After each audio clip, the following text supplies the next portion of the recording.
You got on that. It's on air. It's an on air thing up there. Yeah, is it on? Yeah, it's on. Yeah, it's on. But people are going to more than likely if they come here, they're gonna end up doing it anyway. You know what I'm saying? So we'll end up seeing. So we are live here. So I want to say greetings to everyone. I hope that all of you all are doing well within your space and time. I'm Tony Vortex, and today is going to be the second session of the Archetypes of the Beyond Human 2025, which is a superhuman session. And today we're going to be talking about archetypes. Of course, yesterday it was the first session, or last week was the first session, and we dealt with synchronicity. And so when we get into being superhuman, of course, let me make sure this is turned up here.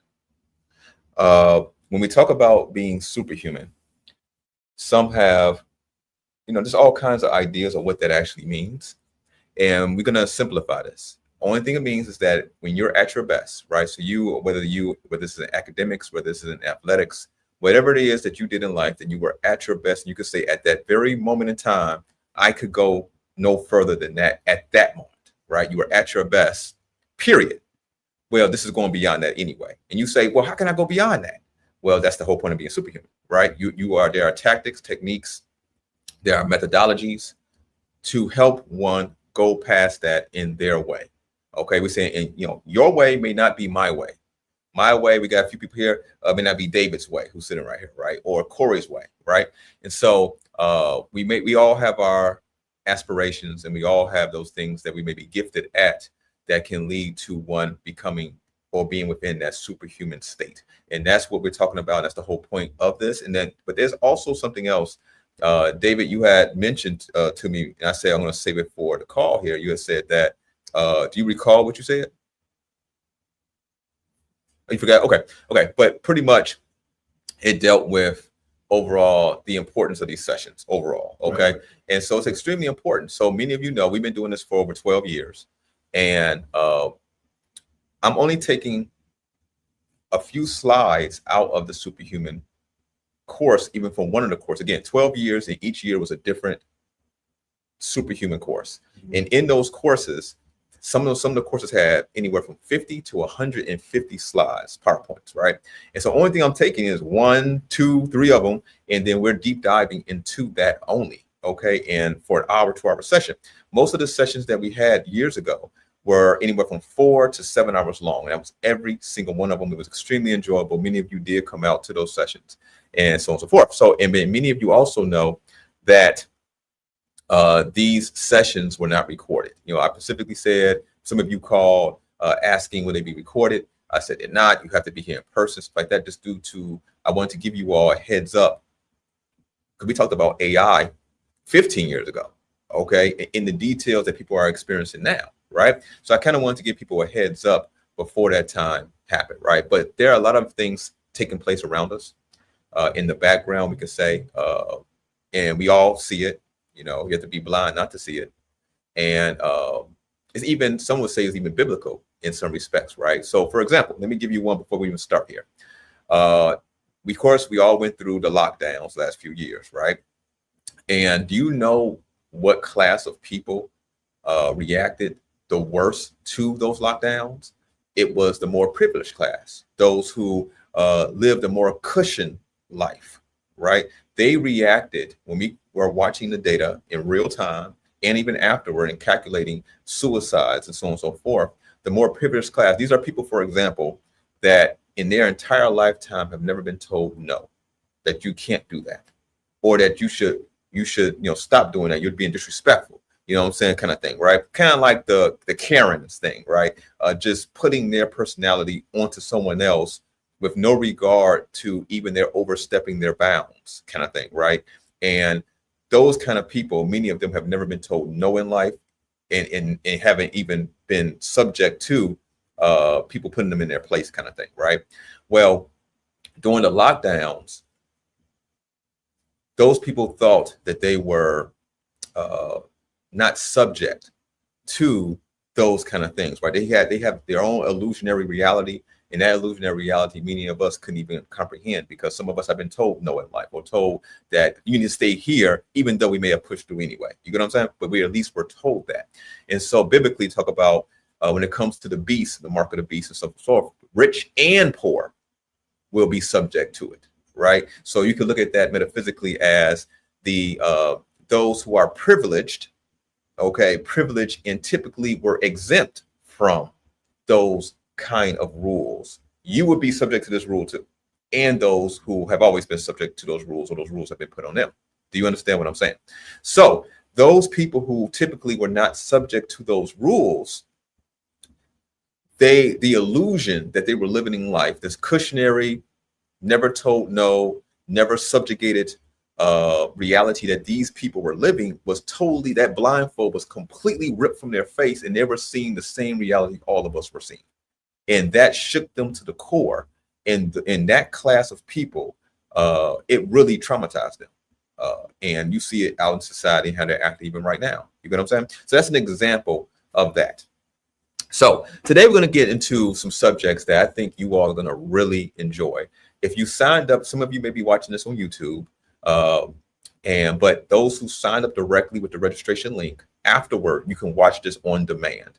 Okay, so ideally what I would say to you is pay attention. Okay, pay attention to what's being said, absorb it in real time. Ideally have a notebook, some notes you can take, okay, to kind of go back to it, but don't frustrate yourself and maybe not catching something, because you can review this, right? And that's the importance of this, right? There's so much going on again behind the scenes around us that is not my duty to per se tell you every single little thing, because it would cause stress. It would cause stress that I don't want you to have. I want you to function, right?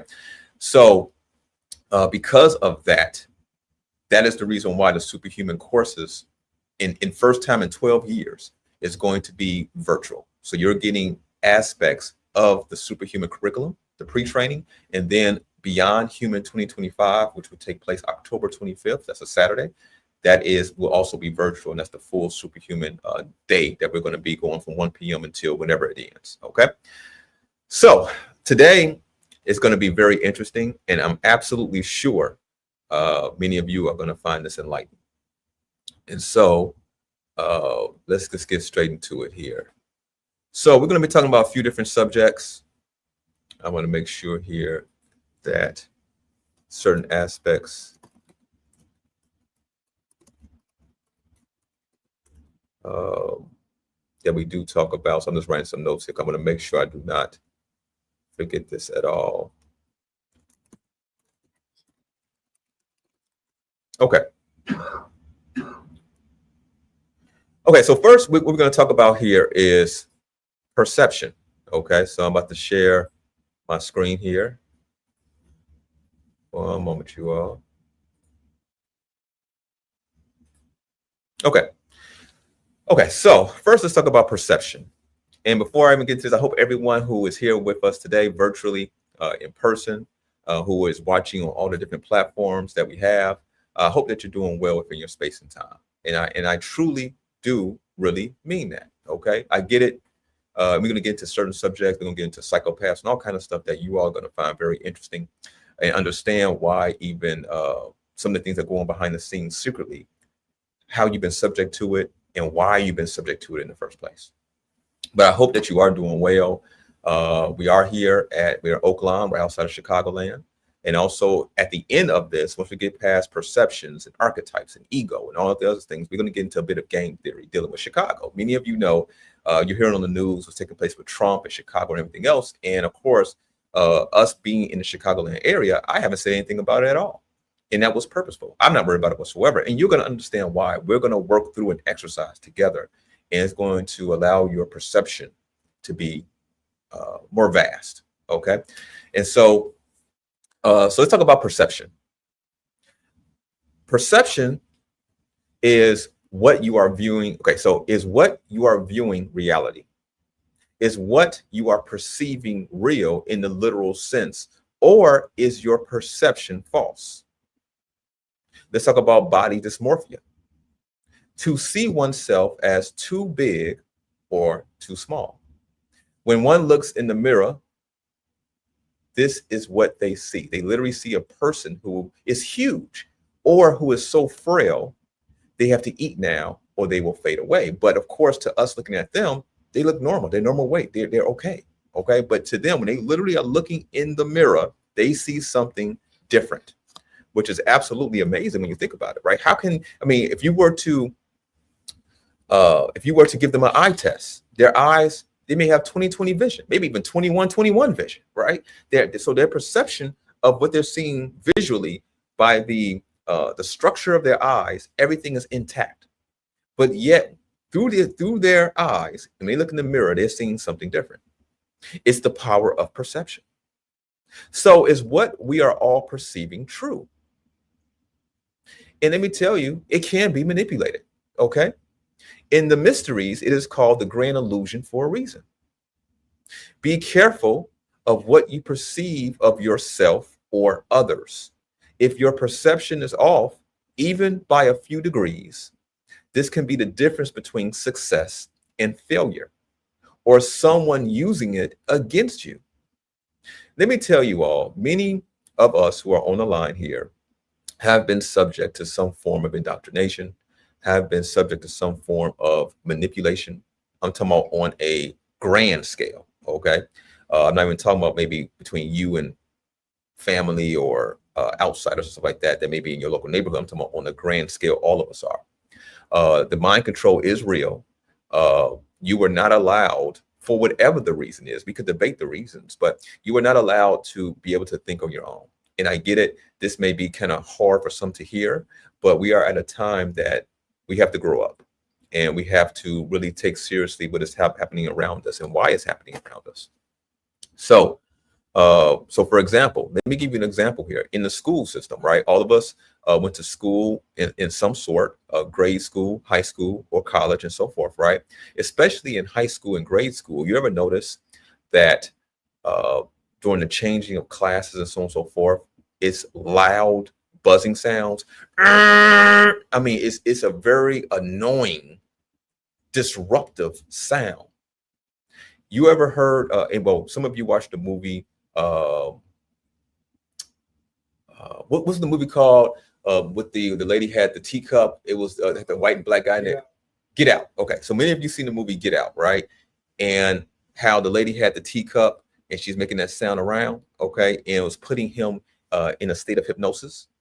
It's all the same thing. Let me give you some example. Like, what do you mean? That's just a buzzer. Why couldn't they play classical music during the changing of the classes? They could. You know what I'm saying? So every change, they could play R&B, right? I'm saying at the changing of the classes, when you're in class, so the school system itself is an indoctrination system, period. That is literally what it is, okay? It's based off the Prussia, which I may be pronouncing it wrong, a system to pretty much create a being for whatever purpose that those at a higher level want that purpose to be, okay? And so part of this is during these indoctrination sessions, you keep buzzing them or pretty much jarring their perception. Also, for example, right, what child, even as adults, how many of you all, for example, want to get up at 3, 4 in the morning and go to work? I mean, it's trash, right? You know, so none of us actually will want to do that. Ideally, if we had a choice and we had to work, we would pick a different time to work. I mean, right? You know, so not that early, but yet we make children go to school who are in the developmental stage. We're making them go to school at, you know, have to wake up sometime at 4, 5 in the morning to catch the bus so they can be ready and stuff like that, right? And even as adults, we see what it does to us. It makes us, again, these are all indoctrination techniques, right? To make one's mind more palatable, okay? And sometimes even to fracture the consciousness, okay? So for example, what do I mean by that? By putting you in a state of constant needing sleep. You're sleep deprived, okay? So that is another technique, for example, to create a person who is very susceptible to manipulation. I hope that, did that make sense? Make sense? Yes. So, okay. So let me continue on here. So let me know in the chat room, no matter what platform you're on, let me know if that made sense to you. Okay, it should. I'm sure it should have. Okay, so let's get into say from the religious perspective. Okay, one moment here, everyone.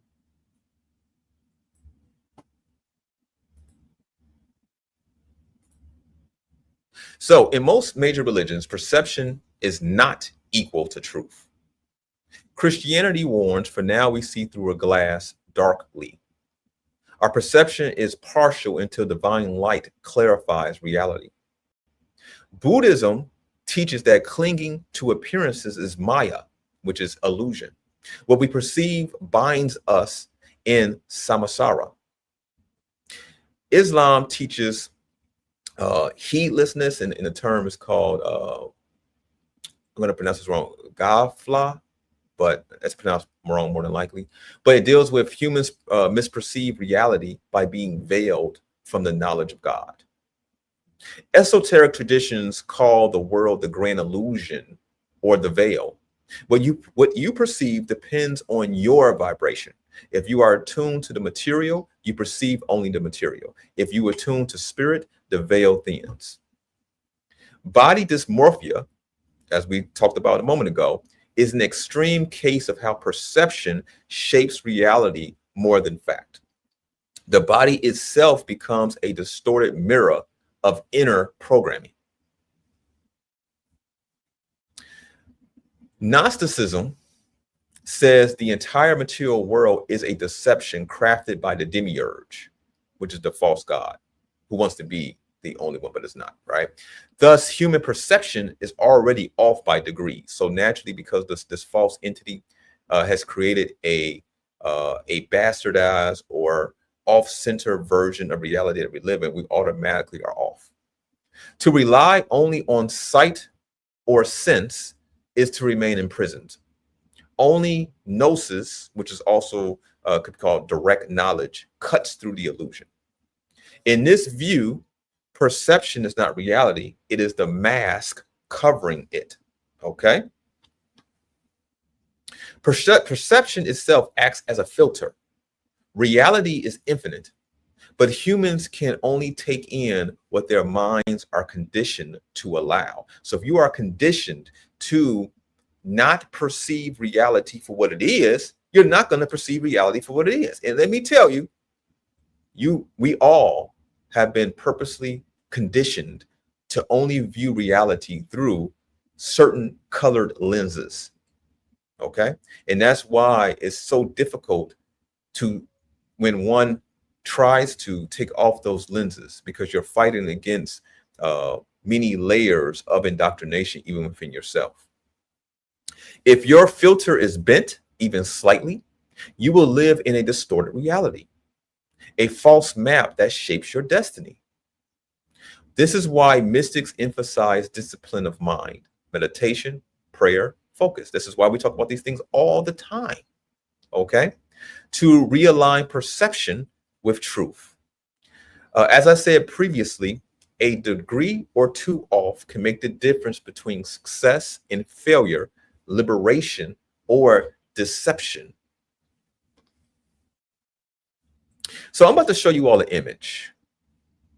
And I'm not going to even preload you concerning this image. Okay, what I call a preload is telling you something, kind of giving you hints or something like that before you actually see the image in the first place. Okay, that's what I call a preload. I'm not going to preload you with this image.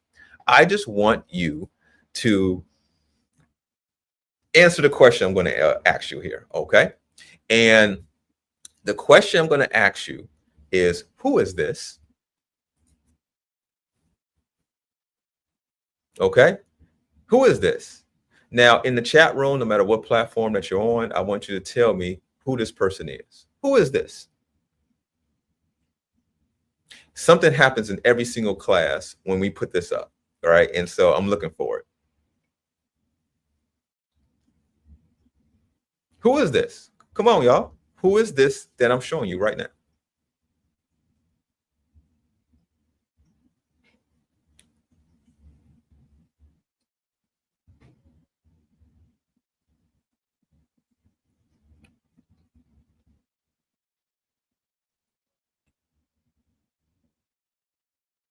Okay, I'm gonna let a few more comments come in.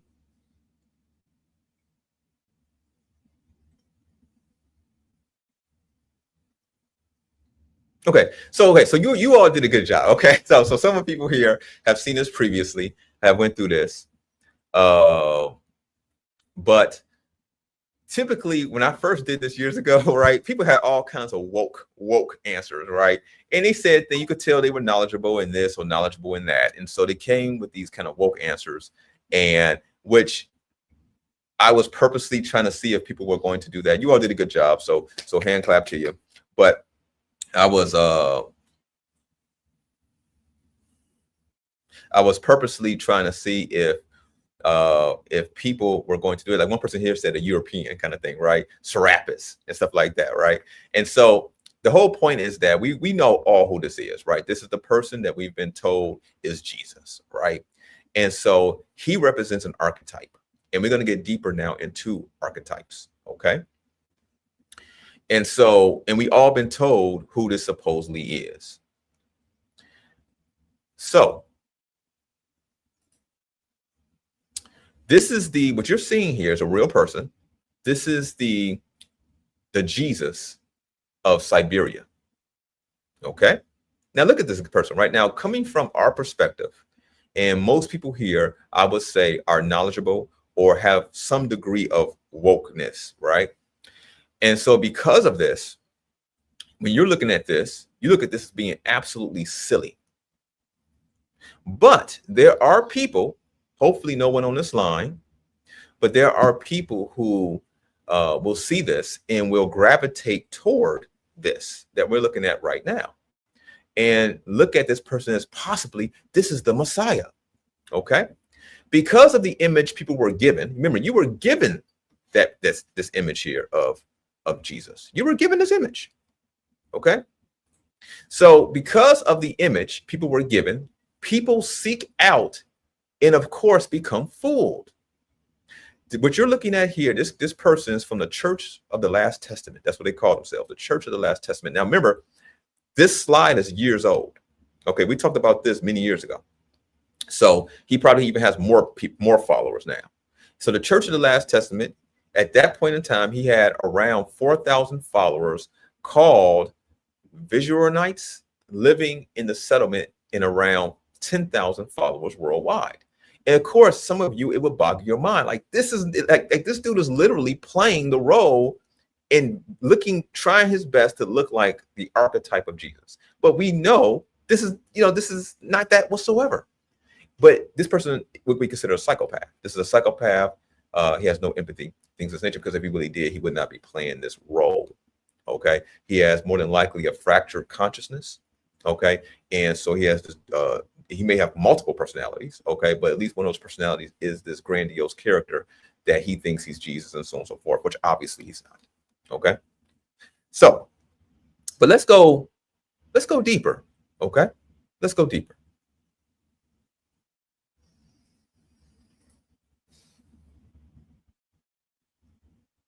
Perception itself is an archetype of the seer, the one who defines reality for others. This can be the prophet, divine sight, the scientist, empirical sight, or the manipulator, false sight. Whoever controls perception controls reality. This is why illusionists, advertisers, politicians, and even false messiahs can sway masses. They don't change truth. They change how people perceive the truth. Okay? They really want to work within truth, because if they work outside of truth, it will start to kind of wake up something deep within you, and you'll start to see the false constructs of the reality. So instead, they try to stay within the framework that has been put out of an archetypal truth and steer it, or your perception of that, in the way that they desire. So archetypes in the real world. All right, so first let's go back. Let's go to this character here. Of course, this is another character of Jesus. Okay. The Jesus archetype. The surface meaning of course, would be like compassion, savior, healer, redeemer. Everyone knows the surface layer, but it goes deeper. The Jesus archetype is the ultimate authority figure disguised in love. It demands loyalty, sacrifice, and obedience. People will die for it, kill for it, and even enslave themselves under its banner. Christianity has weaponized the Jesus figure to control entire nations. The image of the long-haired white savior is not historical. It is a manufactured archetype that conditions billions to look outside of themselves for salvation instead of realizing their own divine spark.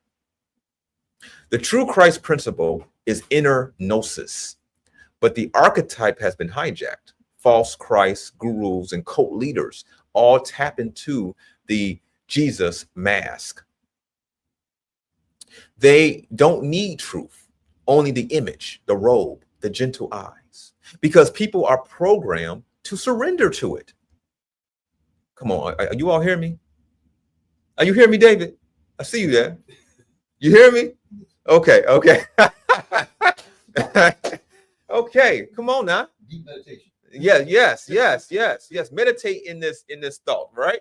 Yes, okay. Because it's time we get some real truth here. It's time that those who may have not come to a class and stuff like that, their inner gnosis is awakening. Right, okay. And like I said, we're gonna go deeper and deeper, you all. So hope that even thus far you are enjoying it even thus far, because we're gonna go deeper. So let me get raw here, okay? The Jesus archetype is the most profitable archetype in human history. It extracts loyalty, money, sacrifice, and obedience. It is the demiurge's masterpiece. Again, the demiurge is the false god or the false architect of this reality, okay? Who many do praise, okay? And many do look at as God. It's the demiurge's masterpiece, disguising control as salvation. Okay. The Christ figure, again, religious perspective, embodies sacrifice, redemption, and divine compassion across traditions. Savior figures like Krishna, Osiris, Quetzalcoatl repeat the same story pattern. In the esoteric sense, the Jesus archetype is a messianic template. A savior archetype the human psyche longs to project into form. It calls forth obedience, trust, and hope. More so, the Gnostics would say Christ represents the liberator from the demiurge's prison. Okay, this is from this. It's like a metaphor. Okay, that so the Christ represents the liberator from the demiurge's prison, but false Christs arise when illusionary figures like the Jesus of Serbia that I just showed you, all right, mimic the image without embodying the true logos or the true spirit of that, okay, which they're trying to capture through the image, okay, through wearing the garments and stuff like that, okay. To encounter this archetype is to be confronted with the ideal of divine perfection made flesh. But in the wrong hands, the archetype becomes a mask for control. Okay. Now, what I'm doing here is using, you're going to see more and more modern examples of the archetype itself. Okay. So you're going to see more modern examples of the archetype. Of course, we can use archetypes across different cultures and everything else, but these are archetypes that we are overall familiar with. So the next archetype we're going to talk about here is the thug. Okay. All right. So you are going to see this image here. This is a true representation of the thug.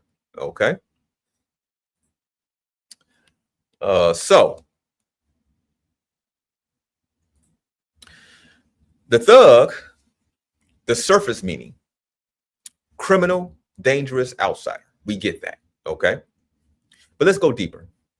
The thug is the manifestation of raw shadow masculinity. Okay. Survival driven, violent, proud. Society creates him by starving men of authentic power, then demonizes him when he seizes it by force.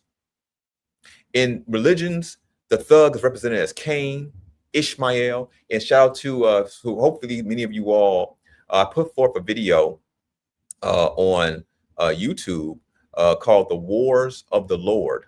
Okay, Ishmael. Hopefully you all checked it out. Yes, it's a little bit different stories. It's very brutal because it was a dramatization of this, you could say, saint-like character Ishmael from a book, okay, from a Gnostic scripture that was pretty much, it's not allowed overall in the public. Okay, so I took that, I dramatized it only slightly and put it out there for you all to listen to. So if you have not checked out the Wars of the Lord, now there's other ones I could put out as well, but I want to kind of see the response for Ishmael, because there's many other so-called saints and so on and so forth that had battles and things of this nature back then against the so-called powers that be. Okay, so again, the religious parallel to the thug archetype is Cain, Ishmael, Esau.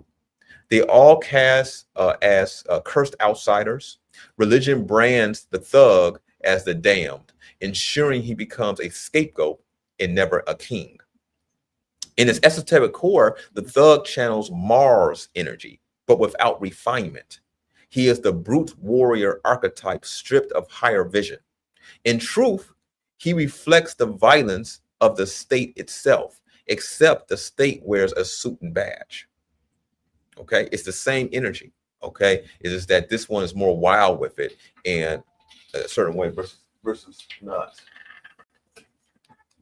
So the thug archetype is controlled opposition. He terrifies the middle class into submission, gives elites an excuse for policing in prisons, and glamorizes destruction in pop culture to keep men vibrating at their lowest frequency.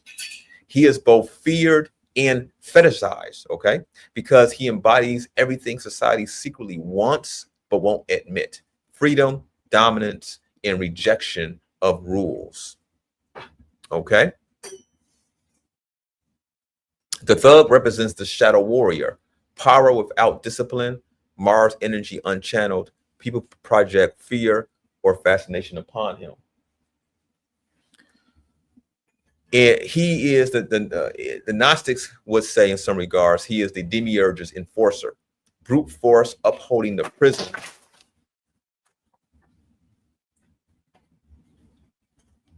Don't worry about it, just slow fast.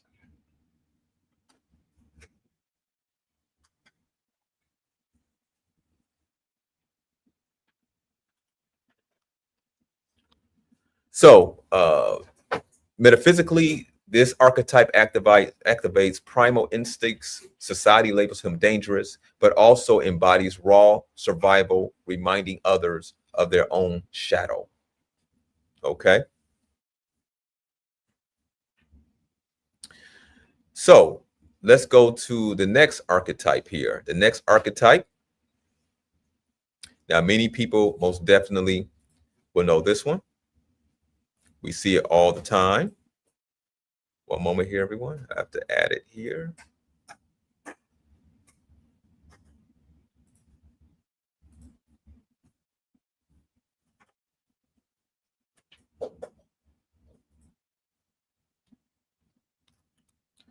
All right. Okay. So the next archetype here that you see is the doctor. Okay. Or we can call the white coat. Okay.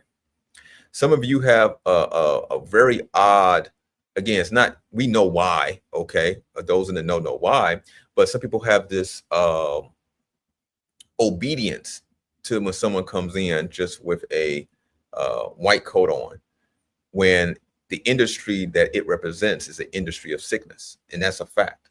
Okay, where those, maybe the doctor was not trained to identify the root cause of the symptom of the issue that person has, and only to treat the symptoms. They may have been trained that way, but those who create the system themselves know why you are having the challenge that you are having. Okay, again, in most of it, because the food industry, for those who don't know, the food industry and the pharmaceutical industry, they work hand in hand. Okay, so the food that you eat that has all these chemicals in it, it leads you right directly into the hands of let's say the pharmaceutical industry. Okay, and then when you go to that industry, you are just your symptoms, the issues you have, which have a cause, are just treated but not cured. But in many cases, the cure is going back to the food system itself. Remember, let medicine be your food, right? So it goes back to the food itself, and the chemicals need to be taken out the food, right? None of the fertilizers, the glyphosate, and all these other chemicals that are known to cause cancer, for example, right? The water that has all types of chemicals in it, for example, right? The fluorides and all types. So we could pull up on, when we have our next class, which deals with superhuman health, we're actually going to pull up these sites so you can see this in person. So don't worry about that. In the next class, which is the next free pre-training, which is superhuman, the superhuman health, and I suggest all of you all sign up for it. We're going to get deeper into the health aspect, okay? So let's talk about the white coat. So, which is the doctor archetype, okay? Of course, the surface meaning is the healer, the scientist, the trusted expert. Let's go deeper though. The white coat is priesthood in disguise, okay? People surrender their bodies to the man in the coat the way ancients surrendered their souls to the temple priests. The garment itself is a symbol of purity, a costume that bypasses skepticism. Like, for example, someone will come to the center, and many of you may have had this experience in your own lives with your loved ones and friends and so forth, and they are not feeling the best. They're gaining an ungodly amount of weight, and you notice that they're drinking soda every day, multiple times a day, no water or anything like that. You come to them and you say, hey, maybe you shouldn't drink so much soda, and maybe you should drink water or other like fresh squeezed juices, kind of things, something like that, right? And you may even show them something, right, to reinforce that. They are not going to listen to you at all unless, and of course, they keep going to the doctor for all types of issues, probably diabetes and all kind of things, right? And unless the doctor tells them to drink more water, they're not going to do it, because who are you? Okay. So, questions at the end. Okay. In the religious parallel is the Pharisees in white robes, priest investments, same authority coding, except now the altar is the hospital bed, and the sacraments are the pharmaceuticals. The doctor archetype represents the alchemist, but in modern times, it has inverted into pharmakia, sorcery of the body through chemicals. Healing is secondary to maintaining dependency. Let's go deeper. The white coat is one of the most dangerous archetypes today. With a signature and prescription pad, he can legally kill, enslave, or silence you, and people will thank him for it. He is the sanctioned executioner of the demiurge system, wrapped in the illusion of benevolence.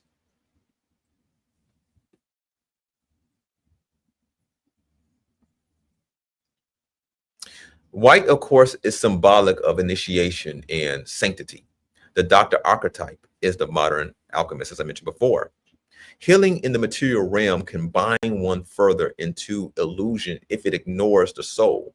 The white coat can become the false priesthood of pharmakia, which is sorcery. Okay. This archetype, the doctor, the white coat, is powerful because it holds dominion over life and death, perception. When the coat is worn, the person embodies authority of the body's fate. I'm not saying going to a doctor, you shouldn't do it at all. For example, a person may break a arm or leg or something like that, and they most definitely could get you right. Okay. There's some type of emergency situation may have happened. You need to go to the hospital. They most definitely can get you right. We're going deeper than that. We're going deeper metaphysically and so on and so forth than that. Okay. So make sure that, you see what's really being said here versus kind of injecting our pre-programmed indoctrinated thoughts to distort what's being said. Okay. The next one here is now this is one that you all have been hearing me say as of late, and that is the next archetype. All right, one moment here, because it only allows me to add so many images at once. Okay, so the next archetype here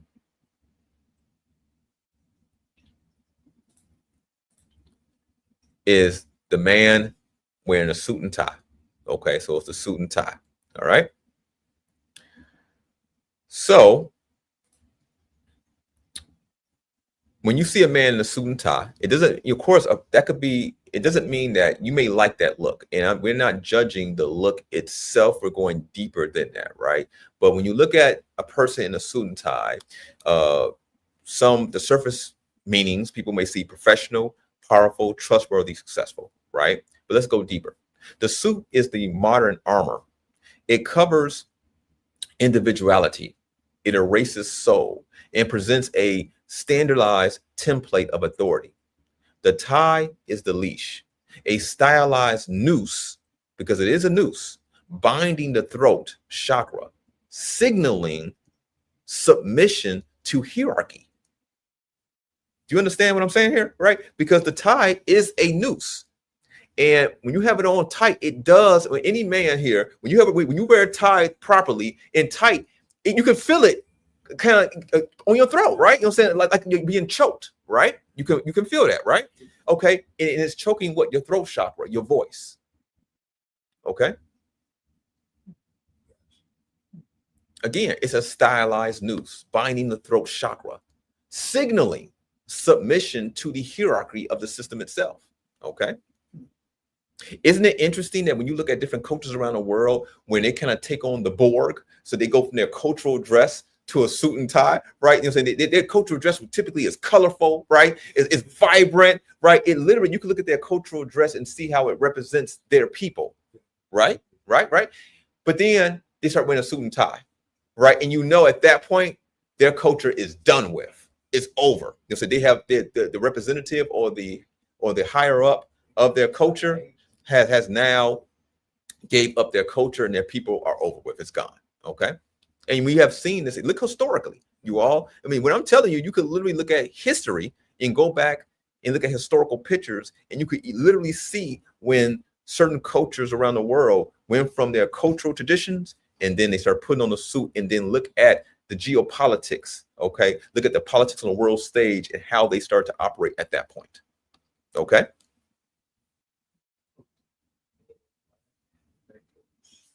So let's go deeper. Temple scribes, so from the religious aspect, temple scribes and Pharisees, keepers of law and order. They appear righteous, but are instruments of control. The suit archetype channels Saturn, structure, law, and conformity. Okay, so it enforces contracts, bureaucracy, and soul-binding agreements. Okay, it is the embodiment of the archon, faceless, replaceable, powerful only because people agree to this illusion of authority. Let's go deeper. Okay. The man in a suit is the gatekeeper of the matrix. He doesn't need violence. His weapon is the pen, the contract, the law. He is the smiling assassin, the enforcer, the debt slaver, the face of institutions that drain life energy while convincing you it is just business. He is the modern priest of commerce, ensuring every human transaction is owned by the system.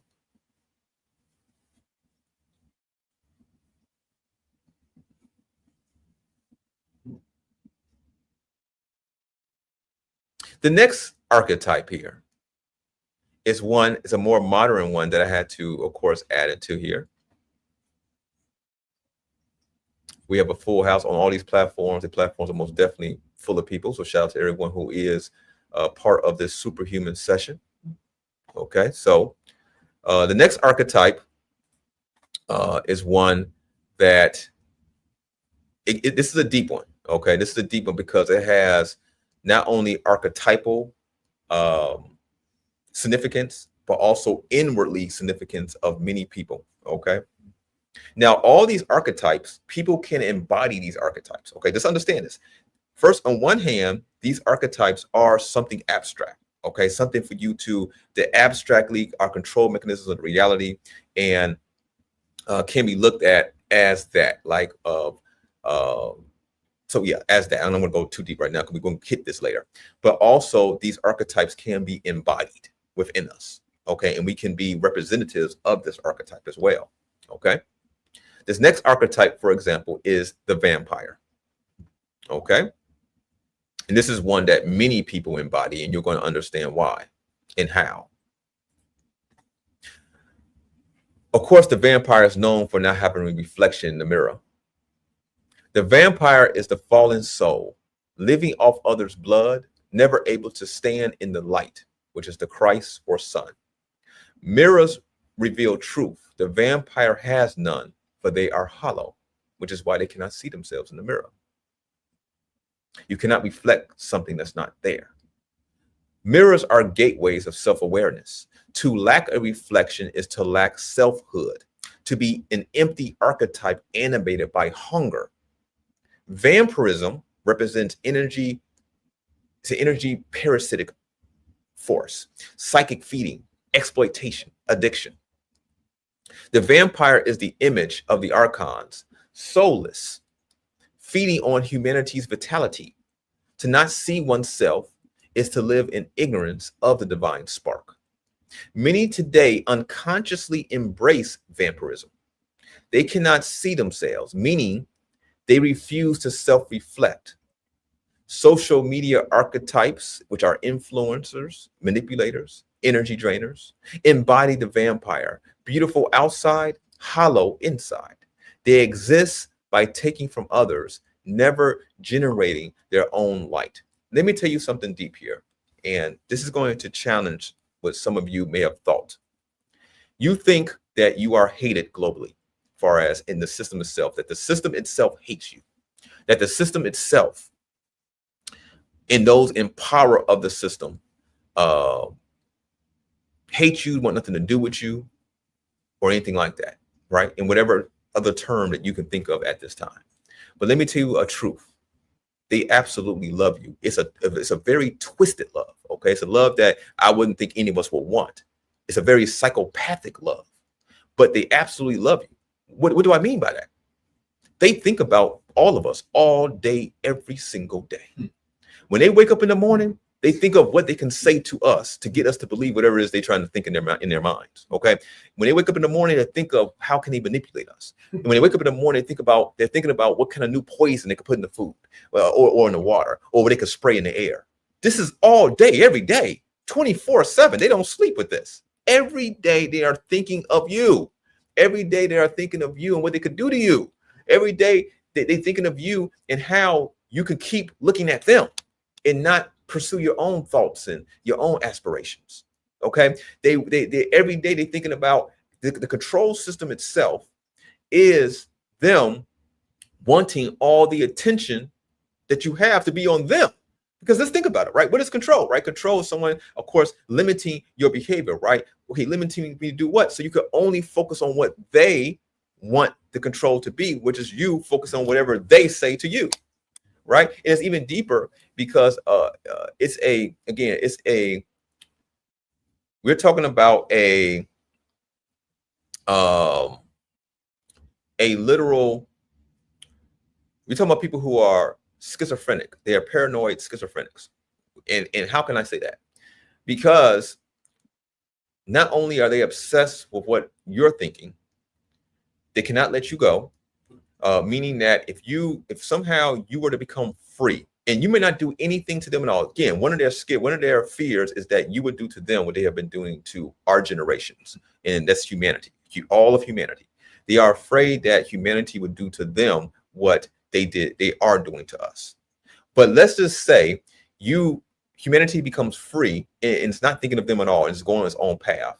They rather destroy the world than to allow you to just be free, because they love you. They are in love with you. They are obsessed with you. Okay. And what I'm telling you is real. They are absolutely obsessed. Part of that obsession, this is the paranoid schizophrenic part of it.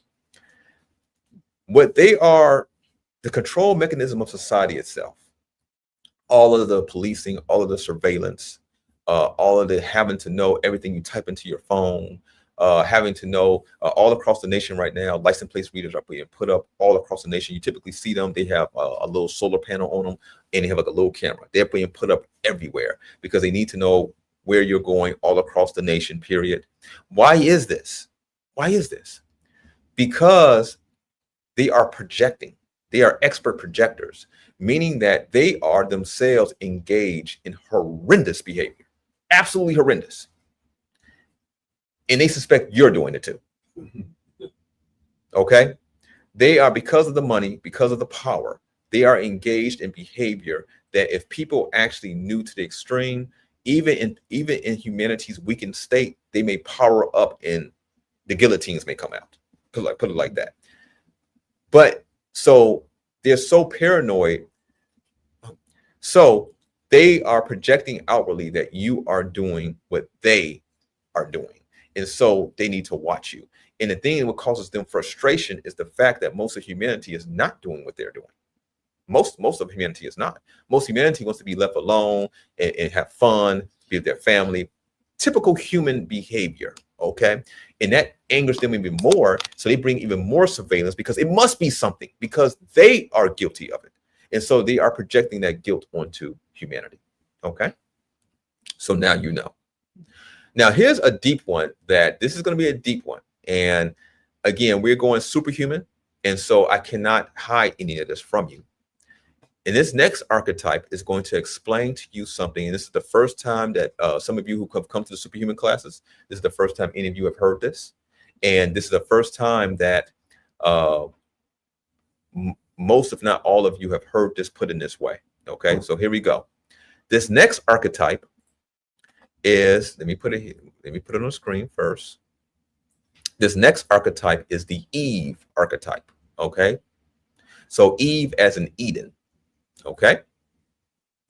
And this next archetype is going to explain a large portion of why the populace is the way that they are. Okay.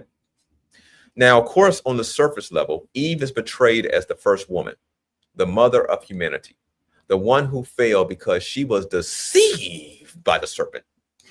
Okay. She had no choice.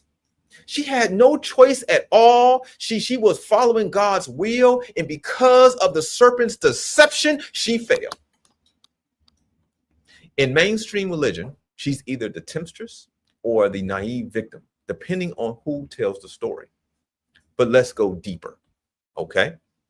The Eve archetype is fundamentally about disowning accountability. How many people can't be accountable for the things that they're doing? Everything is negative in the world can be blamed on being tricked.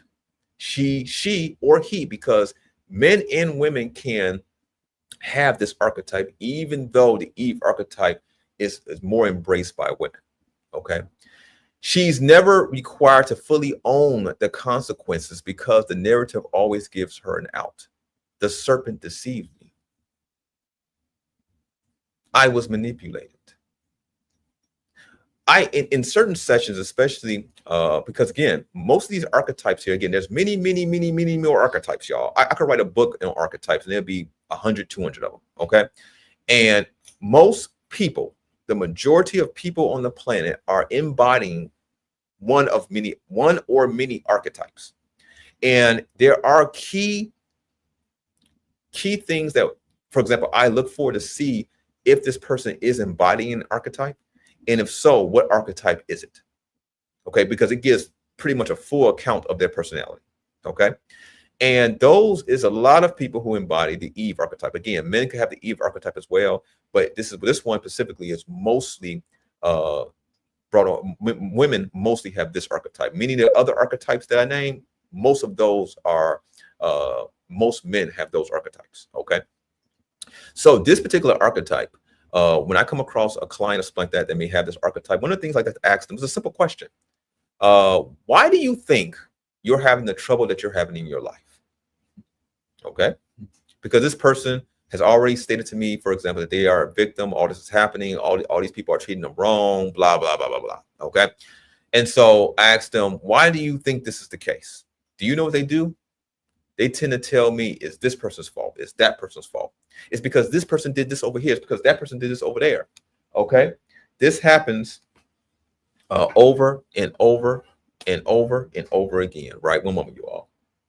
Oh, let's see here.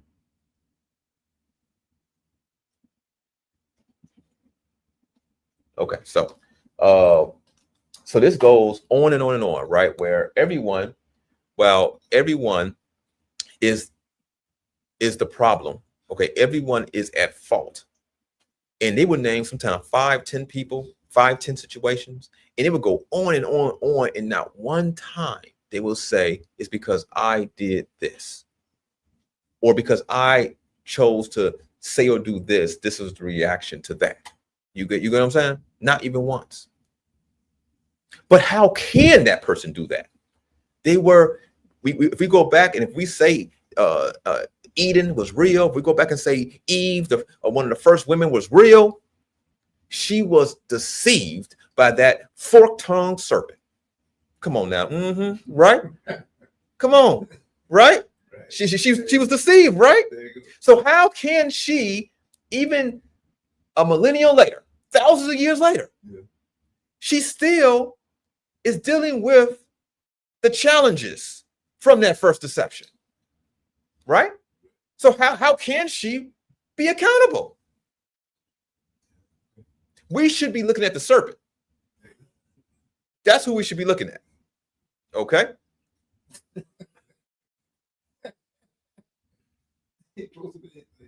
Everything negative in the world can be blamed on being tricked. She's never required to fully own the consequences because the narrative always gives her an out. The serpent deceived me. This archetype has metastasized like a cancer into a larger cultural and psychological pattern where certain individuals, regardless of gender, because remember, men can take on this archetype as well, refuse ownership of their choices, always shifting blame outwardly. Christianity uses Eve as the perfect scapegoat, the source of sin, the reason for humanity's fall, yet also a helpless pawn of Satan.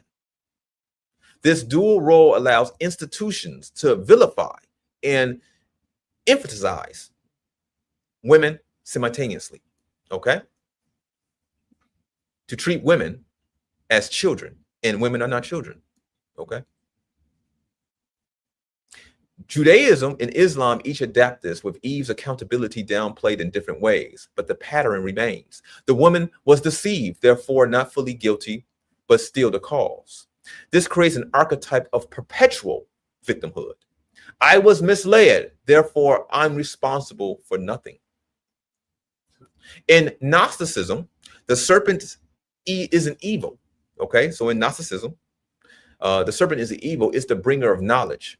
That makes Eve's refusal to accept accountability even more profound. She was given gnosis. Remember, I told you gnosis is direct knowledge, right? She was given gnosis. And this is what the Gnostics believe, or the path, because there they are those who say knowledge is what breaks the veil, that the illusion that we are within. It's knowledge that, so for example, some of you want to, like, this is a knowledge-based presentation, right? This knowledge-based presentation is what's tearing down the veil in front of many of you all's eyes, right? So this would be a Gnostic, if anything, a Gnostic-based presentation, because it deals with knowledge, okay? And that knowledge is breaking the veil, okay? So what the Gnostics will say is that she was given gnosis, or knowledge, but instead of embodying it, no matter how uncomfortable, knowledge could be very, very, very uncomfortable, okay? But instead, she hides behind blame. Esoterically, this archetype becomes a psychic virus, a refusal to confront the shadow, a need to externalize fault. It prevents inner alchemy because you can't transform what you won't own.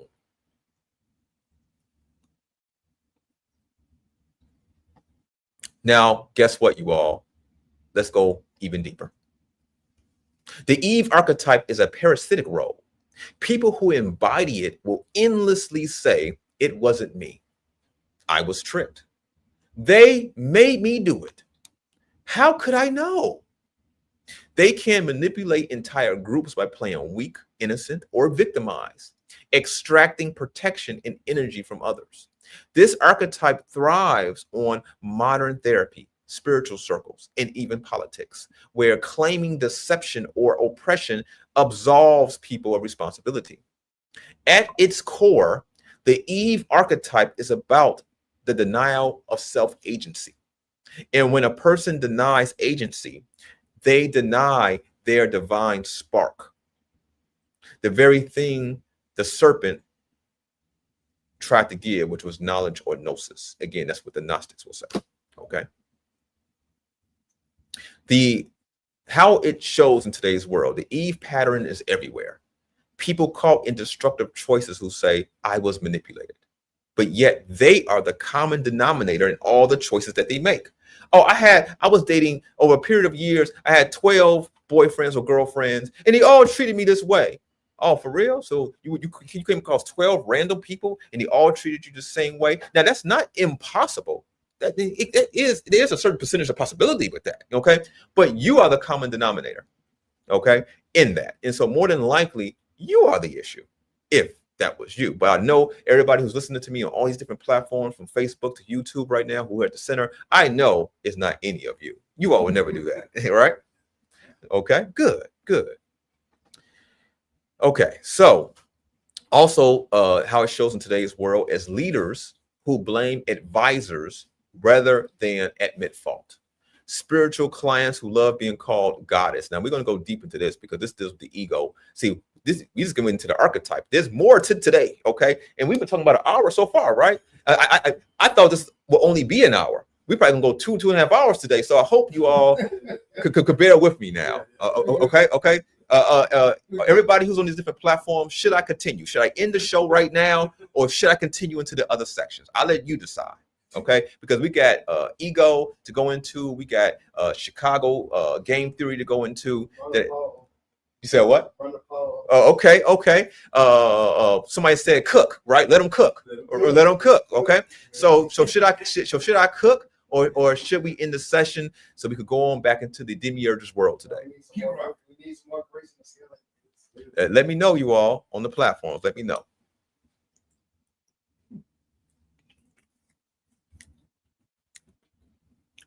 Okay. I should just say let them cook, right? Let them cook. All right, so let's go.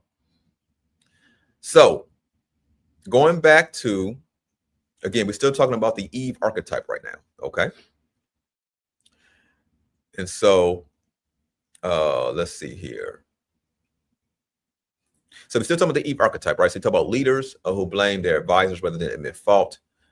Spiritual clients who love being called goddess, okay, but collapse into helplessness when challenged. If you're a goddess, you know, goddess represents a certain kind of energy, right? And so, again, we're gonna go deep here. It's the perfect archetype for a world addicted to victimhood. The danger: if you never own your choices, you never evolve. You just loop endlessly, always blaming serpents, systems, parents, bosses, lovers, anyone but yourself. The Eve archetype is not just about a woman in a garden. It's a psychic script running through humanity. I cannot be accountable because I was deceived. It is the archetype of eternal immaturity, a refusal to grow because ownership is too heavy.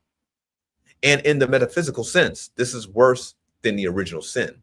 It is the original refusal, the refusal to awaken and stand in one's true power. Okay. All of these archetypes, whether it be the Jesus, thug, white coat, suit, Eve, operate as masks of control. Some hypnotize with compassion, others with fear, others with expertise, others with professionalism. The common thread is that they shape human perception. So people surrender power willingly or by force. The vampire archetype we discussed earlier ties them all together. None of these archetypes generate true life force. They feed on the energy of those who believe in them. And of course, these are all created. All of these archetypes are created by the system itself, which was created by those, you could say, the demiurge's system itself, which again, this is why the elite are obsessed with you and they love you in such a psychopathic, twisted way. Okay. Archetypes are not just symbols.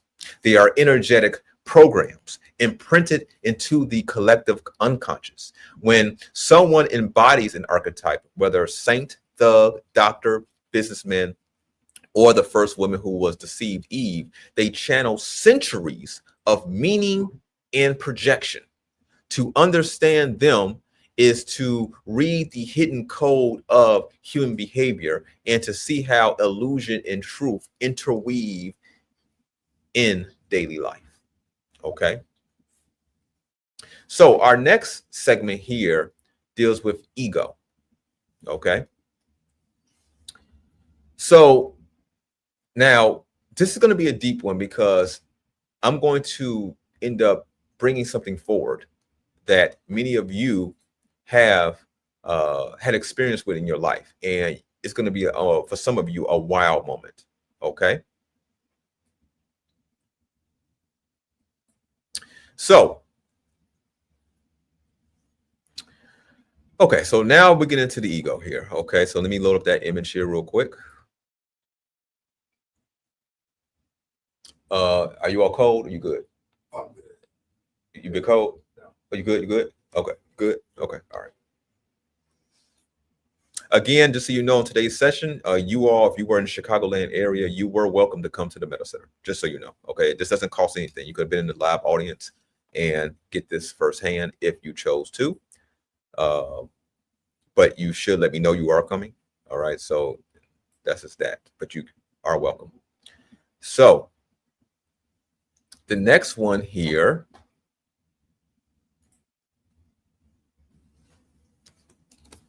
deals with ego.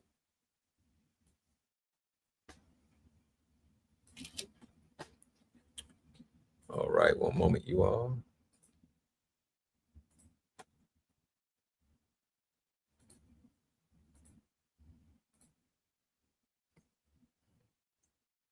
Okay, so the image is up on the screen now. And let's see here. Okay, so the ego is the, you can say, well, I'm just going to get into it. Major religions often gravitate toward charismatic leaders who embody authority and dominance. From kings to prophets, people project divinity onto egoic personalities, those who are pretty much full of themselves. Okay, being full of themselves and having ego is not necessarily a bad thing, but it has to be literally put in check because it could turn to a bad thing rather easily.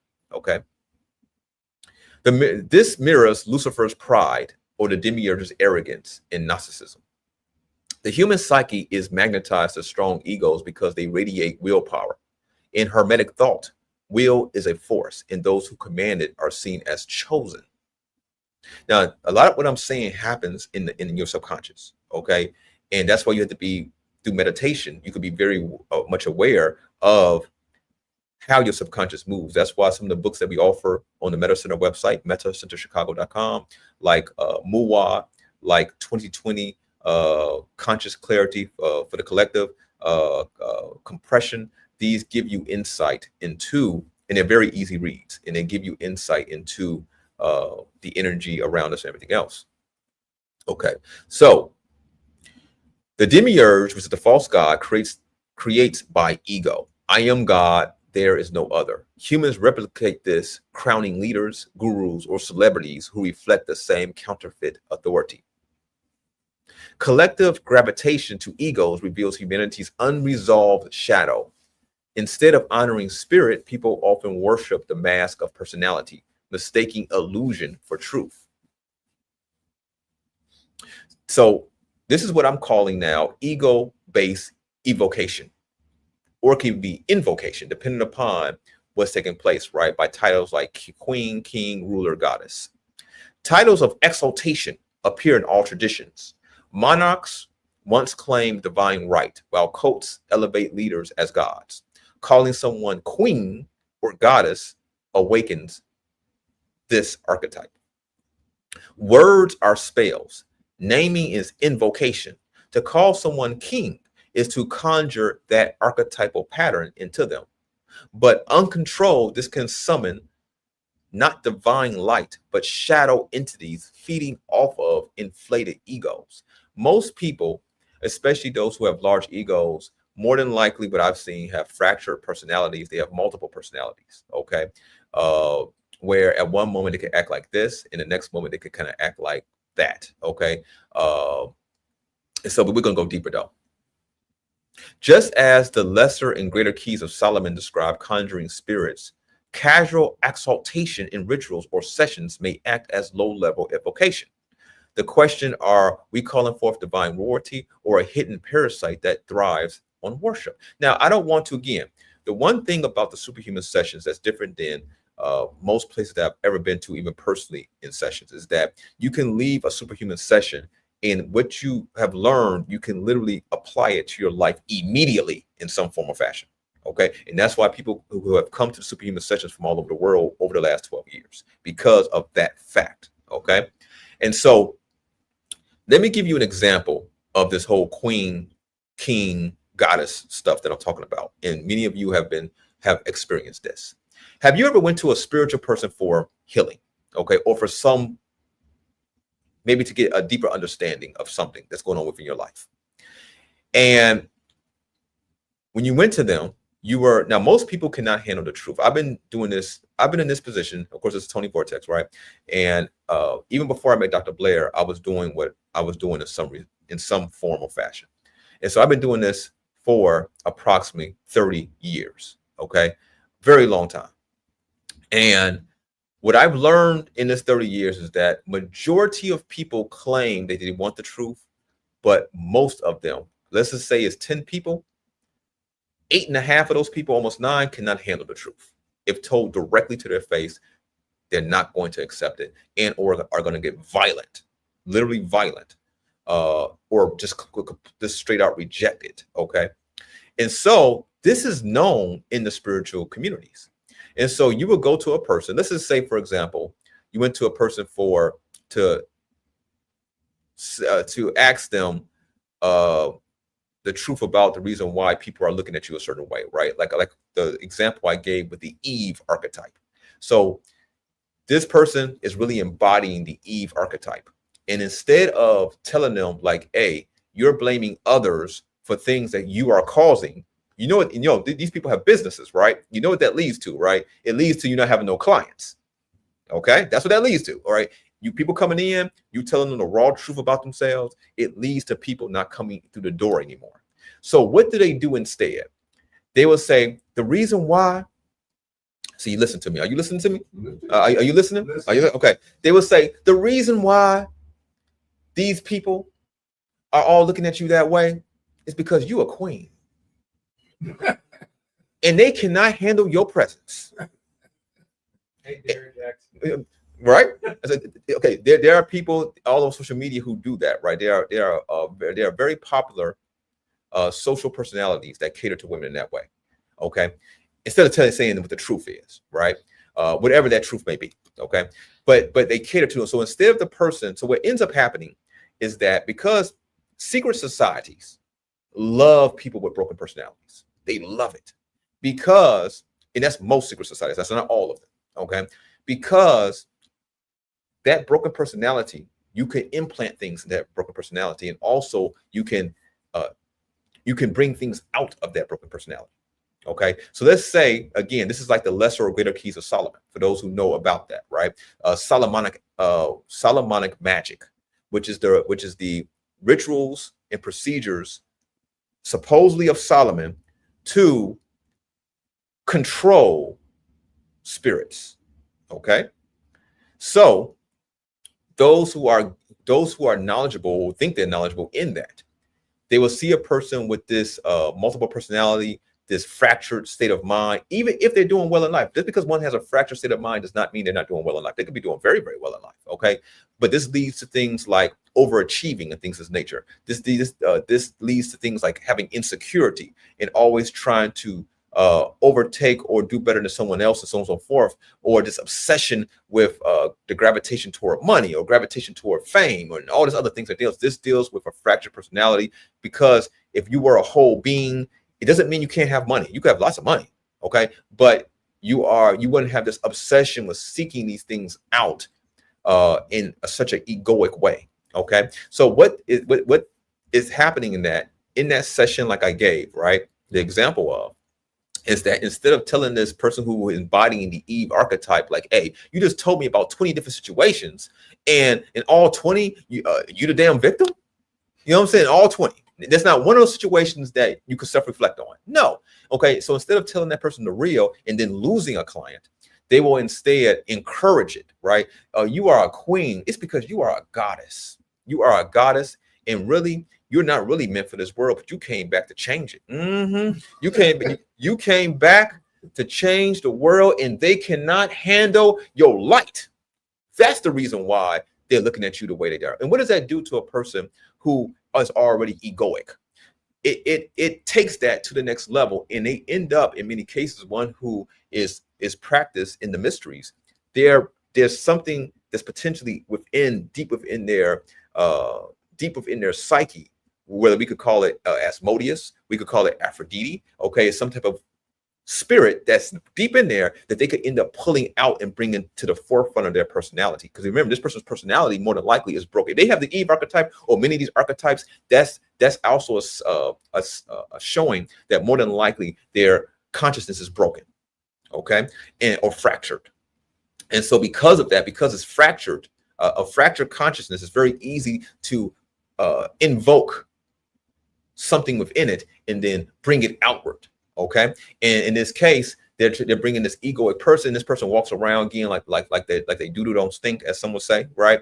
And it leads to another very chaotic being walking around Earth. Okay, not having any, because most of these people who are like that, if you look at it like mirror, I've had thousands of consultations over the years, you all. Okay, so this is not the person here, even though I may look a bit younger in the face and everything else. I've had thousands of consultations. Okay, I've dealt with men, women. I've dealt with old, young. I've dealt with white, black, yellow, brown. I've dealt with all kinds of people. Okay, and different cultures of people. I've been invited to all kinds of ceremonies and things that typically the public is not invited to. I've seen a whole lot in seeing this whole lot, which I'm grateful for. Okay, very grateful for.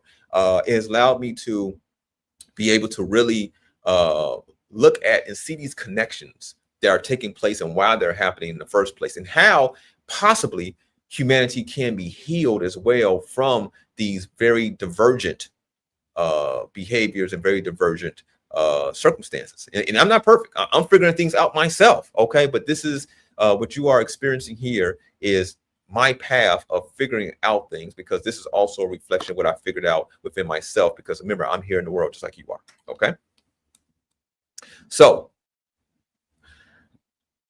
titles inflate the false self. When energy healers casually exalt egos, they may not realize that they are conjuring possession, aligning the person with an archetype or even a demon marked as empowerment. So again, how many of you all have went to a person for help and everything else, and they're calling these titles and things of this nature? If you have experienced that, if you are truly looking for the truth, and even though the truth may hurt, which sometimes it does, sometimes the truth hurts. Okay, I'm not going to lie to you and say it doesn't. Sometimes the truth hurts. It can hurt a lot, but you will grow from that. Okay, and become even stronger. And so, and let's say you are a person who truly wants to grow from that and become stronger. If you hear somebody call you these things and everything else, when you actually are seeking maybe some help in some form, run. Okay, because either they're about to conjure some type of spirit out of you, or they just don't know what the hell they're doing anyway, and they're just by default, even if they don't know what they're doing, they are hoping that these egoic phrases towards you will bring something about. So now we're going to get into something else, right? And we're going to be talking about ether and earth kingdoms. Okay. Now these are my own terms, but you will completely understand. Ether kingdoms are kingdoms that are typically air based. And many of you should get the book that we have on the website called Compression. It is available on Amazon as well. Compression. Okay. And compression gets into this comparing North and South America. Okay. But ether and earth kingdoms. Again, ether kingdoms are those based on air and the mind. Okay. So more European cultures, more of them, not all of them, but more of them are ether-based kingdoms. Okay, let's say kingdoms in Africa, not all of them, but more of them. Let's say in other places in the world, so even European cultures, even Far East Asian cultures, something like that, can be ether or earth kingdoms as well. Okay, so this is not so. Don't if you get into that black and white, left versus right kind of thinking, black, you get what I'm saying? You are already doing yourself a disservice. You need to see reality for what it is. Okay, so each one, whether it's an ether or earth kingdom, whether it's dealing with technology, religion, society, they have pros, but they also have cons. This is why you notice in social media, especially in certain demographics, you have this whole earth movement kind of thing, right? Where either it's praising earth, okay, talking about the gods or goddesses of earth, whether they be talking about, again, this is all egoic, okay? Ego. Because there are gods and goddesses of earth as well that are looking to put you under their foot, just like ether gods and goddesses are as well. Okay. So for example, ether gods and goddesses typically are in the clouds, right? They're in heaven somewhere, right? Earth gods and goddesses are those who dwell on the land most of the time. You look at their attributes, they typically are land-based attributes. They're on the land with us and just kind of in a different space in time kind of thing, right? So ether and air mind-based kingdoms are, again, it symbolizes air, intellect, communication, and innovation, associated with angels, messengers, and divine inspiration. Technologies like satellites, global networks, thought-based sciences, okay? The cons, air turns into paranoia. That's why if ether or air-based kingdoms are not kept in check, they always go paranoid. Okay, think about it. Some of you are air-based beings. You're always in your mind. You're always in your head thinking. But sometimes that could turn to paranoia, where you start overthinking and thinking to all kind of stuff. Right? It gets into surveillance, manipulation of thought, lockdowns, and invisible control. Echo the shadow of air, unseen chains. In excess, ether makes humans head dwellers, disconnected from body and earth. Now, earth kingdoms are more so matter-based, okay? Matter-based, that's why they're on the land, right? Matter-based or the body. The pros, they symbolize typically grounding, fertility, and living in harmony with nature. Temples, agriculture, sustainable systems reflect balance. Sacred earth religions honor body and land as divine, okay?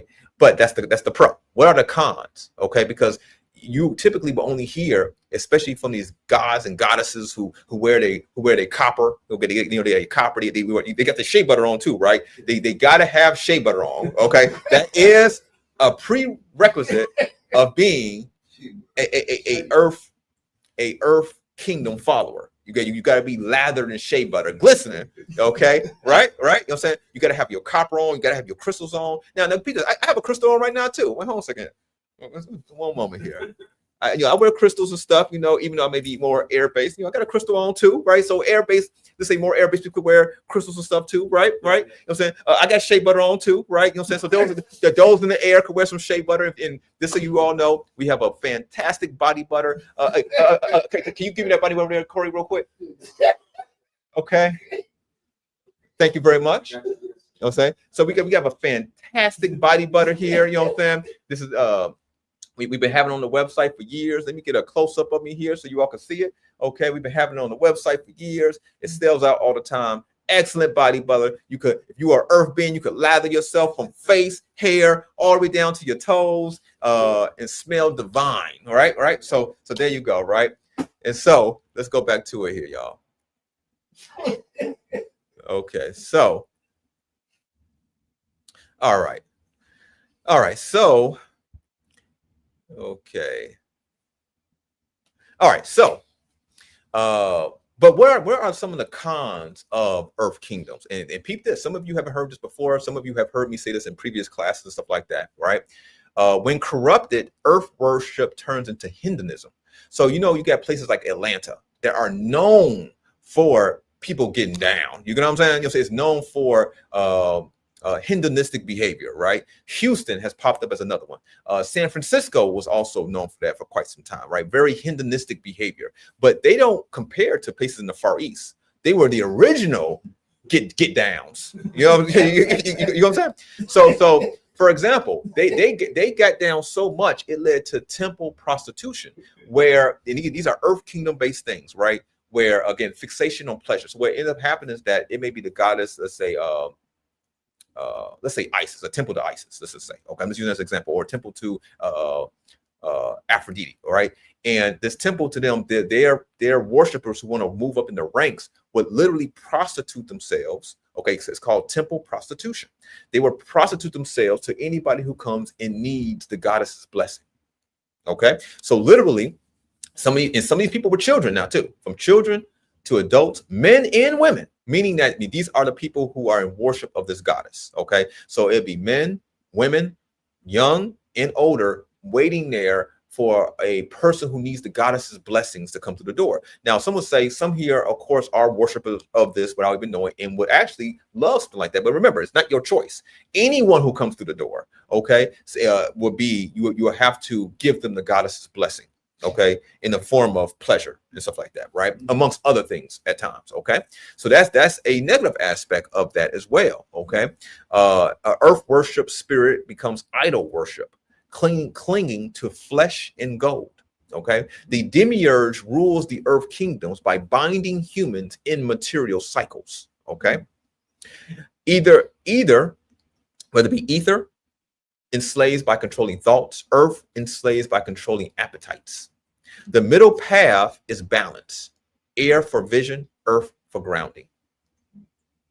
So now we're going to move on to, hope you all enjoying, okay? Now we're going to move on to Chicago game theory and something else that you're going to hear. So you're going to see me right on the right board here in a moment here.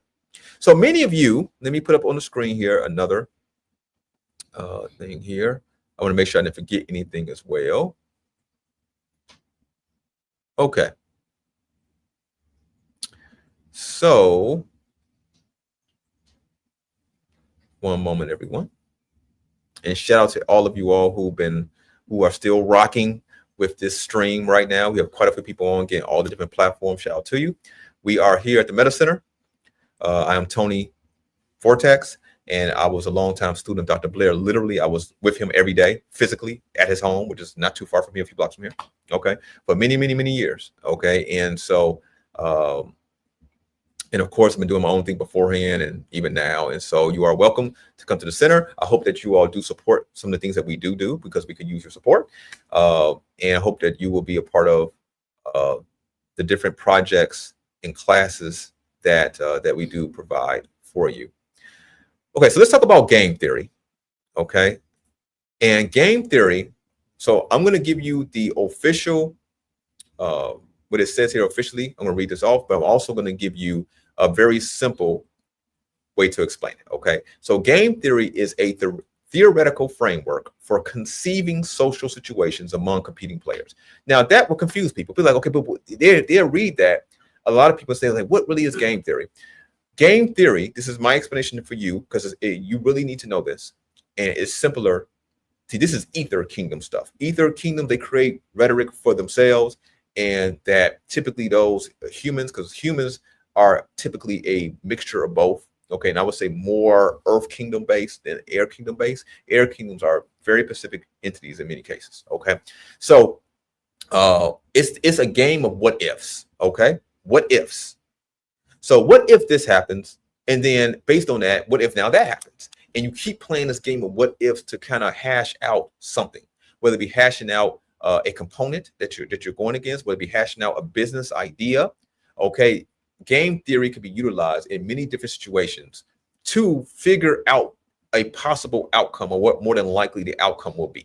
Okay, that's game theory. Okay, so what we're going to talk about here, we're going to game theory the situation, and many of you, I get it. You love the metaphysical stuff, but this is deeply metaphysical as well, and you really should make sure that you stay. We're almost through here, and you should stay and hear this. And we're going to be talking about the ongoing situation that some of you've been hearing that's taking place in Chicago. Okay, supposedly in Chicago, for those who don't know, Trump says he changed the Department of Defense to the Department of War, and he says war pretty much is coming to Chicago. Okay, and of course you hear people like the mayor, Brandon Johnson, who was supposedly a third grade teacher, who became mayor. And there's nothing necessarily wrong with that.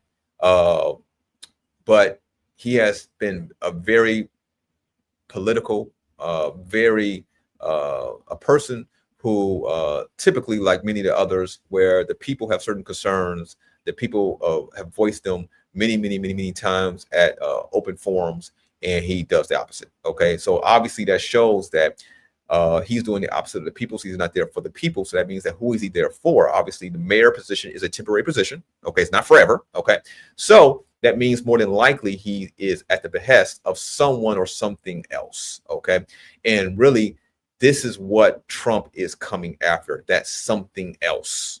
Okay, so also it's not just here in Chicago, Louisiana, those in New Orleans. Probably will be coming for you too. You know, so he's always mentioned this. Also, Memphis, Tennessee. Also, Atlanta, even though Atlanta is in the deep South. Oh yeah, I could see you being on the board too. Okay, just because the same element that we're going to get into that's here in Chicago is in those places as well. Okay, deeply and strong. All right. So I'm going to change the camera angle here, and also I'm going to be writing on the board, and I'm going to test it to make sure that you all can hear me. Okay, and so we're going to work out some things here. Before I get into that though, let's talk about okay, well, I'm going to talk about this in a moment. Okay, so I'm going to change the camera view here, and hopefully you all will be able to see. One moment here.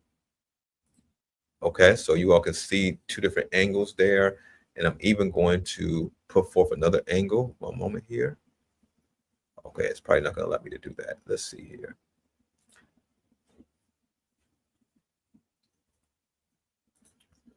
Okay.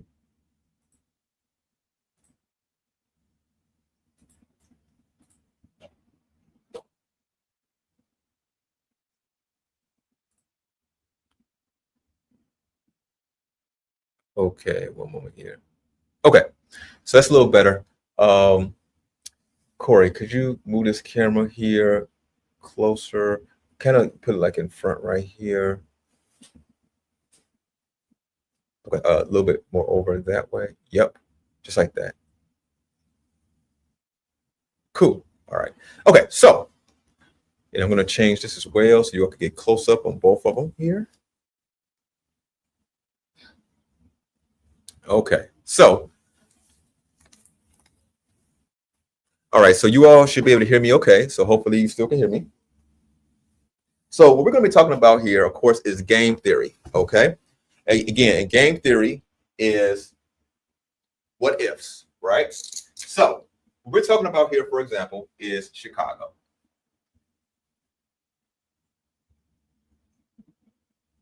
Talking about Chicago, okay? And there's two overall options or two things that will happen with Chicago, okay? First option, that because many of you probably have been hearing on social media that the gangs are like, man, come to Chicago, Trump, we're gonna get you everything else. Let me tell you, I come from overall a military family. Okay, a lot of my people were military. Okay, and you have no chance. Gangs in Chicago, you have absolutely no chance mainly because even though you are a standing army, you have no leadership, right? So there was one character, for example, in Chicago. Is it FDG Duck? FGD Duck, or something like that. So it was a character named FDG Duck. Okay, I believe that's what he went by. Okay, FDG. But anyways, though, this character, he, the gangs in Chicago are fractured, but he was coming up almost where I could see him if there was some type of challenge happening in Chicago and the gangs had to unite. He was kind of a figure who kind of had that like father-like figure in the streets. Okay, these people are killers and stuff. You get what I'm saying? But what happened was that supposedly he got carteled. And this is leading up to what I'm talking about in a moment, okay? Supposedly the cartels took him out on the Gold Coast of Chicago. The Gold Coast of Chicago is where like you got Gucci stores all that kind of stuff, right? You got big money. Studio apartments cost $3-4 grand a month. That's where, so he got assassinated there, okay?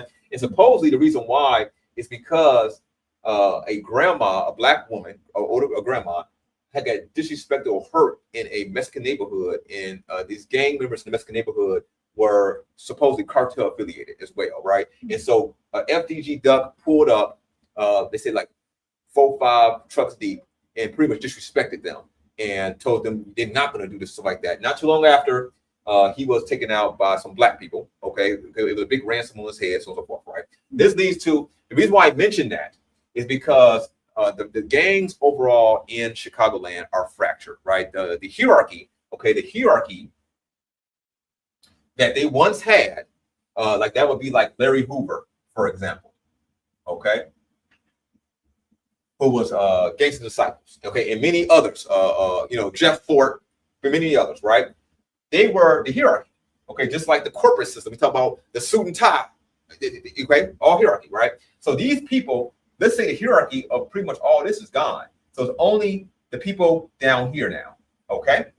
And so because they're like that, they are a very rudimentary force that are not organized. And so because of this, they'll be wiped out. So that's not even a concern at this point, okay? But what if, again, game theory is what ifs. What could be of concern if it really happened this way, right?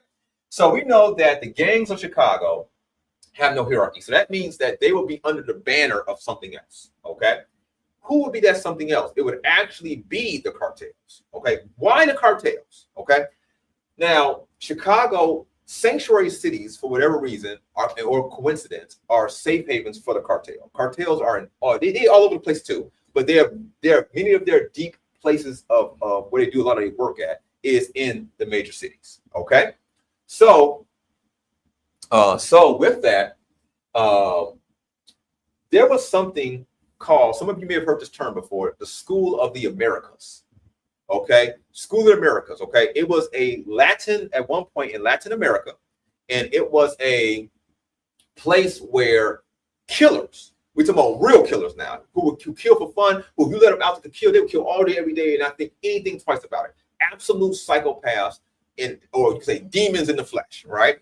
And so eventually it was kicked out of Latin America and it came to America, USA, in Georgia, okay? Georgia, the state, not the country, okay? And so it was, the School of Americas was put there.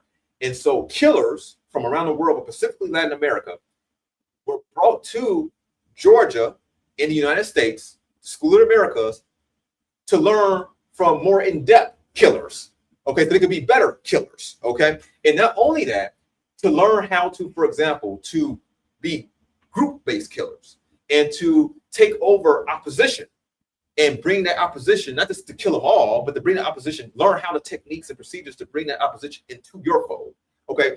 It became so noteworthy of so many of these killers were coming out of there and completely demolishing the activity they're doing around the world. It became nicknamed the School of the Assassins.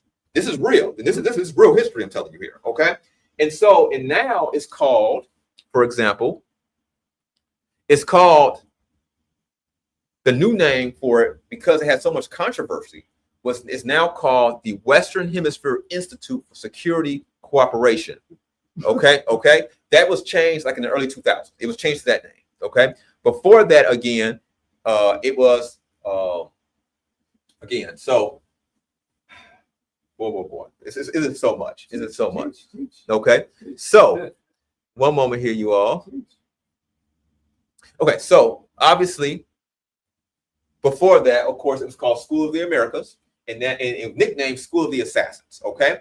So what ended up happening is that these killers went back to Latin America, right? And started to organize, okay? And this is where, this is like in the 60s, 70s, 80s, stuff like that, right? So a lot of the modern day cartels that you see of course, in Latin America that we hear the names of, many of their heads were students, graduates from School of the Americas, also known as School of the Assassins, okay? And the techniques and things that they were taught, of course, we know cartels are absolutely brutal, right? You go over into Mexico, you see people hanging from bridges and stuff, on a regular basis. These people are no joke, right? Well, those techniques and things that have been refined, and it's been now generations of them have been passing on their techniques and improving on these techniques. That's why seeing a battle over, let's say America going over there into Mexico and battling them, they're pretty much battling a reflection of themselves, but even in some cases, a more brutal reflection of themselves. Okay, that it won't be easy. Now, as people think, right? But regardless of that, these people, these cartels are in America. Okay, and they're brutal, right? So the gangs in America. Now, again, this is what if. This is the what if. What if? How could a threat really be a threat where you really would see the Marines in Chicago or in Houston or in Atlanta? Okay, that kind of stuff. That's what we're talking about here. Okay, what would bring that about? Like, what kind of scenario would actually bring that about? At this point, you have nothing to worry about, because I don't see this happening at all whatsoever. Because that leads to so much chaos that the control structure ideally would not want, because that could get out of control really, really quickly. Okay, so they ideally would not want that whatsoever. Okay, so please be at peace. Okay, but what if? What would cause something like that? Okay, so the banner of these gangs here, who have no higher up, no hierarchy, they will end up coming under the banner of the cartels. So now you have a legitimate fighting force who is trained, they're killers, trained by killers to be better killers. Also, the cartel has much more money than many in the gangs of Chicago. Many in the gangs of Chicago, they may make millions of dollars a month, but the cartel makes billions. The different ball game here, right? So now the cartels, in conjunction with the gangs, which are most definitely a fighting force, tons of them, right? Okay, in the cartels with their logistics, okay, and their know-how, this will lead to now something where the Marines, specialized forces will have to come to Chicago, okay, and will have to do battle. They're not going to carpet bomb the streets, but this would be where you may see limited bomb drops and stuff like that. So, for example, in Philadelphia, something called the Move movement, where they actually these people were pretty much squatters. Okay, they're just squatters. Regardless, we agree with that or not. That's one of other times where the U.S. had dropped bombs on their own citizens. Okay, and they dropped bombs on these black people who were overall squatters in Philadelphia, and they allowed the whole pretty much block to burn with them in there. And there are survivors of that, which are on social media, where you can hear their stories of what, from their perspective, what took place. Okay, and they dropped this incendiary bomb from a helicopter directly on their place. Okay, so what if, right? So what if in this case that will lead to this happening? Now, this is the thing as well. So you got the cartels, right? The cartel also has connections. This is going to represent connections. Okay, some of these gangs do have some connections too. Okay, now, but we're talking about the mayor here. So this is the mayor. Obviously, he has a force that's protecting him and giving him that egoic presence, right? Who is this presence will be? Now, of course, we could look at for example, it's going kind of deep. We go into the landowners of Chicago, of Illinois. Who owns most of the land here? They will have a more of a they will want things to go in certain directions like that. But there are countries, right? Now, of course, there are those that are known and unknown, right? Like we may hear, for example, China. We may hear Russia, because these countries do own, for example, Russia does own some of the Chicago infrastructure, okay, and amongst China as well. Okay, so we may hear, for example, there's other countries in the world, okay, that have vested interests in the destabilization of America, period. Chicago, knowing the history of Chicago, which I may do a class about that maybe sometime in the future, but knowing the history of Chicago is a very ancient place. It has a lot of authority here in America, okay? More authority than the East and West Coasts, for those in the know, okay? So because of that, is it these people who are backing the mayor through offsuit networks? I mean, who knows? Again, this is a what if, this is game theory, right? But if things were to actually escalate and the gangs were to come up under the cartel banner, because they really have no other choice. Otherwise, it would be a bunch of wildness, right? They would have more order. This would be like wildness in the streets over here, right? And so because of the wildness in the streets, this will mess up business and what the cartel has generated. And they're going to, through brutality, of course, okay, put them under the banner, okay? And then through their networks, they would get funding from people, these neoliberal, communists. People would use come up under any of these banners to facilitate their needs. Because it doesn't matter what banner they'll call themselves whatever they need to call themselves to facilitate whatever they're trying to do within their minds, right? Okay, so the funding, we talk about millions of dollars will come in, more arms, okay, arms meaning weapons, stuff like that will come into Chicago and everything else. And then that will give the okay to places like Atlanta, Memphis, Tennessee, New Orleans,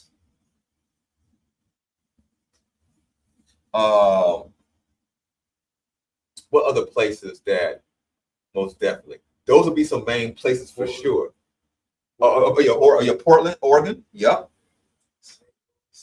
St. Louis, yes. St. Louis considered the gateway to the South. Okay, so Portland, Oregon, St. Louis. I'm writing down the places that would turn up in. I mean, turn up for real. If this were to happen in Chicago like this, okay, then you will see these places here start to become activated. Okay, for sure, without a doubt. Okay, and you will start to see America start to what they call balkanization. Okay, balkanization is a term where disintegrate, become like territories and like little nation states within your fragmented. Okay, so that's balkanization for those who haven't heard the term balkanization. Okay, so what does happen though? Right, it would take so many circumstances to make this happen this way, but some do project that balkanization supposedly will happen in America sometime in the future. But again, if it happens the way they say, more than likely that's by design. Doesn't mean that this wouldn't be better by design either. This could be 100% by design too. But I can't see them going this route because this leads to too much instability. You know what I'm saying? And remember in this presentation I showed you all, they are absolutely obsessed with us. Listen, they don't want us to, because in this, there'd be chaos going on all around the cities and stuff like that, and where the state itself and the resources of the state are now battling all kinds of they're battling here, battling everywhere, right? So the state is battling. This represents the state, the start. They're battling the gangs. They're battling the cartels. They're battling the funding coming in. They're battling all these other states and stuff here, right? That leads to the pockets of people just being free. They're kind of like, oh, we can take a breather, even though we may hear gunfire going on, or we may like here, we are here, we're outside of Chicago, right? So we wouldn't directly be dealing with that, right? But we may see planes flying overhead, flying to Chicago to drop bombs or to surveil, stuff like that, right? And so that would lead to people. Yes, some people will be scared and everything else, yes, but that would lead to many people actually taking a deep breath and like, whoo, I mean, the monkey's off my back, kind of thing. You know what I'm saying? And they can't have that because they love us. You know what I'm saying? They need us paying attention to them, okay, by almost any means necessary. It's an obsession with us, and it is religious again, and metaphysical, stuff like that, right? Fracture thought form. Yes. You know what I'm saying? So I wanted to share this because people are scared. People are just so scared, and what I've been seeing online is not a lot of clarity to this being afraid. And so hopefully through this, you can get some clarity and see where it doesn't mean that bad things can't happen or won't happen and so on and so forth. That is a possibility, okay? But for the worst to happen, pretty much the fear that people are projecting, they're projecting the fear of something like this when it's not something like this. You know what I'm saying? They're projecting all of this taking place. This is the kind of like, if you look at them, the nervousness they have in their eyes, the egoic personalities that are coming out of them, like Solomon is above them with a wand and bringing them out, kind of trying to get Eve to come out, or trying to get the goddess know what I'm saying, or the God to come out of it, something like that. They're having this, they're in this state of mind like that, as if it's this, but it's not this. I could go to Atlanta right now. I could go around, nothing's happening. I could go around Memphis, Tennessee, ain't nothing happening. I could go around New Orleans, Portland, Oregon. They are kind of getting down a little bit in certain areas, okay? But overall, Chicago, all these places, I could go and nothing's happening. Not like the fear that's being projected by online personalities and so on and so forth, okay? So I hope you learned something from that. Let me put back on my my podcast hat. Okay, and let's get back in here for a moment. So, okay, all right. So hopefully, you all were able to. Hopefully, that was not you all enjoyed that. Hopefully so. Okay. Hopefully that did bring some insight and maybe lessened a little bit of that fear that that some of you may have been just had for whatever reason. Okay. It doesn't mean that there are things that we can and can't do to prepare and be better in who we are and how we are. But it's just that I'm here to try to give gnosis. Okay. Remember, gnosis is knowledge, right? So that you can be informed versus not. Okay. So, yep. So with that being said, I appreciate everyone's attendance today. Again, today's class was about archetypes. Next week's class, now it may not be a class next week. Sign up for it. I may change the date because I am doing a lot, but we will have the class, and then we deal with superhuman health. Okay, that's the next class, superhuman health. It's another free class.